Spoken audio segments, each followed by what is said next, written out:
어제 이제 여러 가지 정부에서 앞으로 대못 규제들을 줄줄이 이제 철폐 나가겠다. 방향은 굉장히 좋은 모습을 보여주고 있습니다. 우리가 지금 첫 번째 이슈로 단말기 유통법. 예, 요거 한 10년 된 것 같죠? 10년 만에 단말기 유통법 전면 개정하겠다. 이렇게 밝혔는데 이 핵심부터 전해주시죠. 요 핵심은 정부가 나서서 통신비는 모르겠지만 휴대폰 가격을 더 싸게 만들라라는 얘기입니다. 이 법이 폐지되면 앞으로 유통사가 지급하는 보조금 상한이 없어집니다. 이 단통법을 통해서 도입했던 선택약정 할인제도, 그러니까 비싼 요금제 25% 할인해주겠다. 요것은 유지를 한다는 방침이고요. 대통령도 수석 비서관 회의에서 단통법 폐지 이전이라도 사업자 간 경쟁 활성화를 통해서 단말기 가격이 실질적으로 내려갈 수 있도록 방안을 강구하라면서 이 힘을 실어주는 모습입니다. 사실 이제 한 10년 전에 단말기 유통법 요거 만들 때만 하더라도 통신비를 좀 절감시켜 주겠다 이런 목적이었단 말이죠. 그런데 결과는 다르게 전 국민이 통신비 더 비싸게 부담해야 되는 결과가 나타났단 말이죠. 기술도 많이 발전했으니까요. 또 네, 결과적으로 이제 그래서 10년 만에 단통법을 폐지하겠다. 이렇게 이제 정부가 추진을 하겠다라고 선언을 했습니다. 통신 환경 어떻게 바뀌게 됩니까?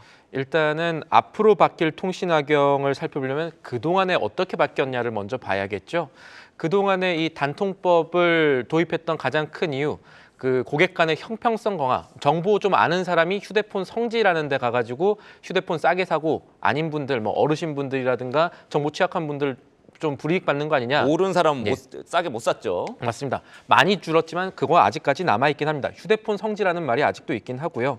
또 하나 이제 살펴봐야 될 거는 10년 전과 달리 단통법을 폐지해도 괜찮은 형평성을 좀 올릴 수 있는 이런 환경들이 마련됐다. 이건 살펴볼 부분이 있습니다. 뭐냐면 휴대폰 구매 습관이 특히나 코로나를 거치면서 오프라인 판매에서 온라인 판매로 조금씩 무게추가 옮겨오고 있는, 그래서 이 단통법 이 근거였던 형평성이 어느 정도 좀 갖춰지는 모습들이 마련되고 있고, 그리고 또 하나는 공시금 대신에 요금제 25% 할인받는 선택요금 할인, 선택 약정 할인이 급증하고 있는 것도 봐야겠습니다.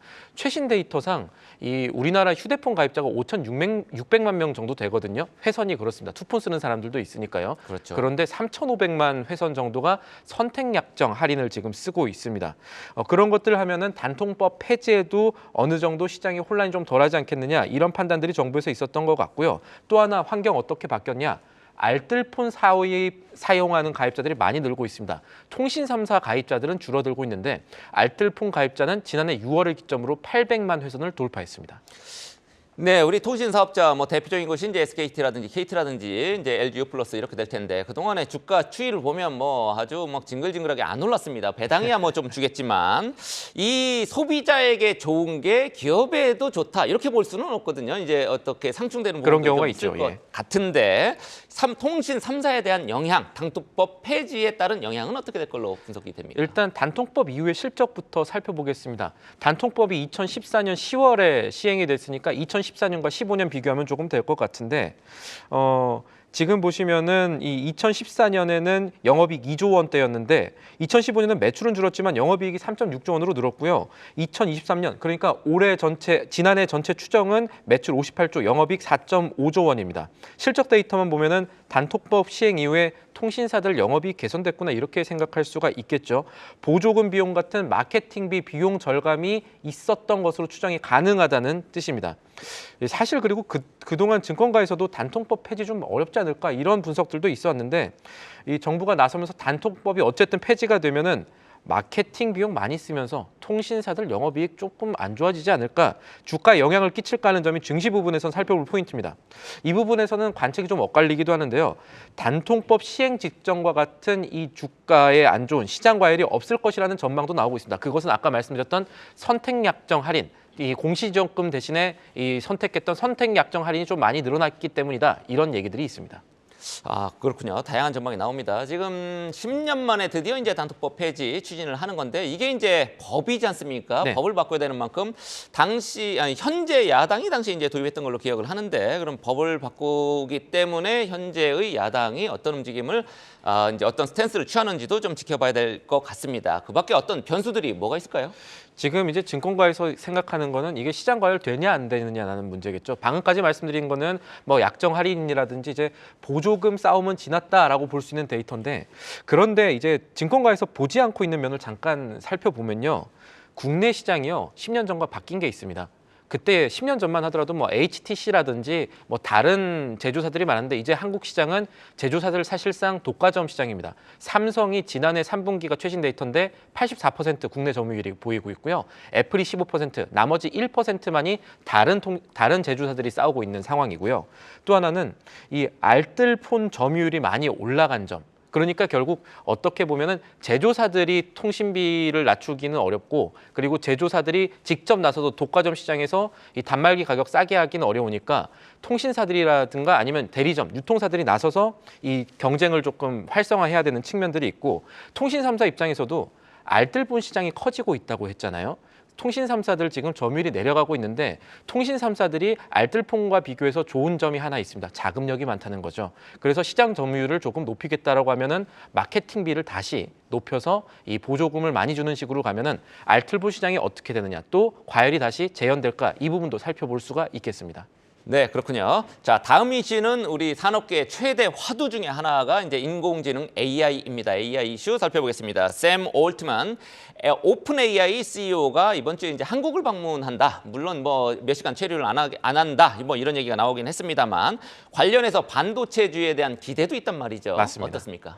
일단은 지금까지 우리 시장에서 확인한 것은 이 샘 올트먼, 지금 이제 제2의 스티브 잡스, 뭐 제2의 일론 머스크, 이렇게 차세대 기업인으로 각광받는 분인데, 오픈 AI CEO가 아마 주중에 한국을 찾을 것 같습니다. 6시간 정도 짧게 머물 것이라는 얘기들이 나왔고, 여기서 삼성전자의 경계현 DS 부분, 반도체 부분 사장과 최태원 SK그룹 회장을 만날 것이다라는 얘기들이 나왔습니다.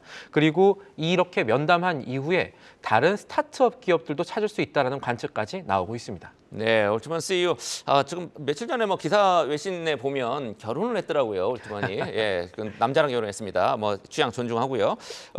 한국 왜 찾습니까? 일단 지금 한국만 찾는 게 아니라는 점을 일단 다시 말씀드리겠지만, 한국에 오면 아무래도 AI 관련 칩, 그러니까 반도체 추가적으로 개발한다던가 수급을 한다던가 이런 반도체에 조금 도움이 될 만한 논의들을 할 것으로 보입니다. 오픈 AI가요, 그동안은 엔비디아의 반도체를 많이 사왔습니다.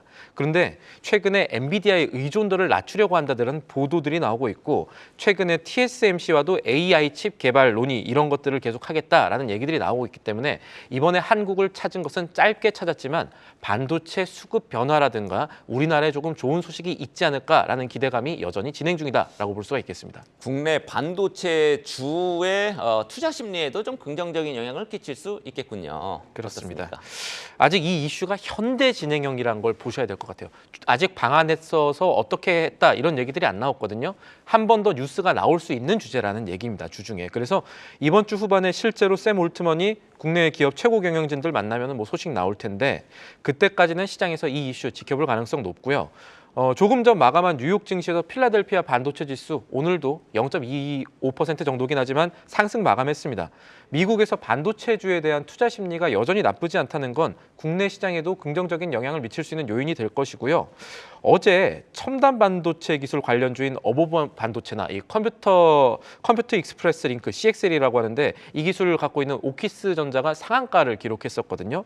상한가 기록을 한 다음에 증권사 리포트 모아놓은 사이트 가보면 이 회사를 검색량이 갑자기 급증했습니다. 아직까지도 살아있기 때문에 이런 흐름들이 더 이어질지 역시도 지켜볼 부분입니다. 그렇군요. 뭐 외신들 보면 이제 대만의 TSMC하고 좀 더 지금 뭐 끈끈하게 뭔가 진행되고 있는 것 같긴 한데, 한국에 와서도 이제 삼성전자하고 SK 하이닉스 이제 고위 경영진들 만난다고 하니까 그 여부 어떤 논의가 진행이 될지 그거 지켜보겠습니다.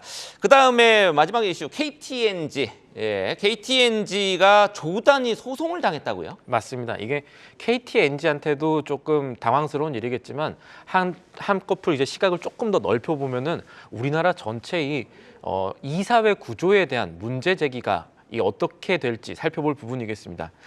팩트부터 살펴보겠습니다.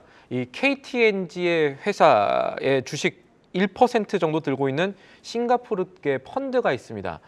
플래시라이트 파트너스 FCP라고 하는데, 이 행동주의 펀드가 KTNG 이사회를 상대로 좀 소송을 해달라 역시 이렇게 행동주의 펀드. 역시 행동에 행동주의 옮겼군요. 펀드입니다. 네네. 이 배상금 청구 소송을 권하는 청구서를 내놨습니다.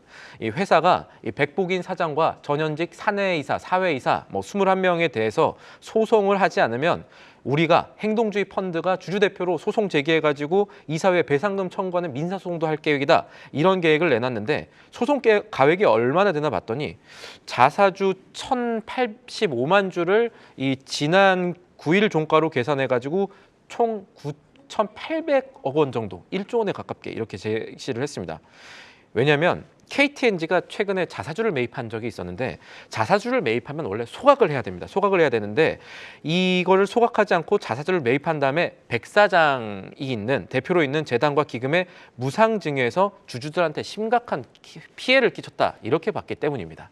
네. 그러면서 전현직 임원뿐만 아니라 사회이사 대상으로도 소송을 맞습니다. 같이 제기를 했다. 이거 좀 깜짝 놀랐습니다. 사회이사는 보통 이제 소송 안 당한 책임은 잘 안 지는 경우가 많은데 그동안에 그랬습니다. 네, 그랬단 말이죠. 이번 소송에서 어떤 문제점 드러냈다고 볼 수 있을까요? 그동안에 이사는 사회이사는 소송 안 당했다라고 말씀하셨는데 이번이 아마 소송 제대로 당한 첫 사례가 될 것 같고요.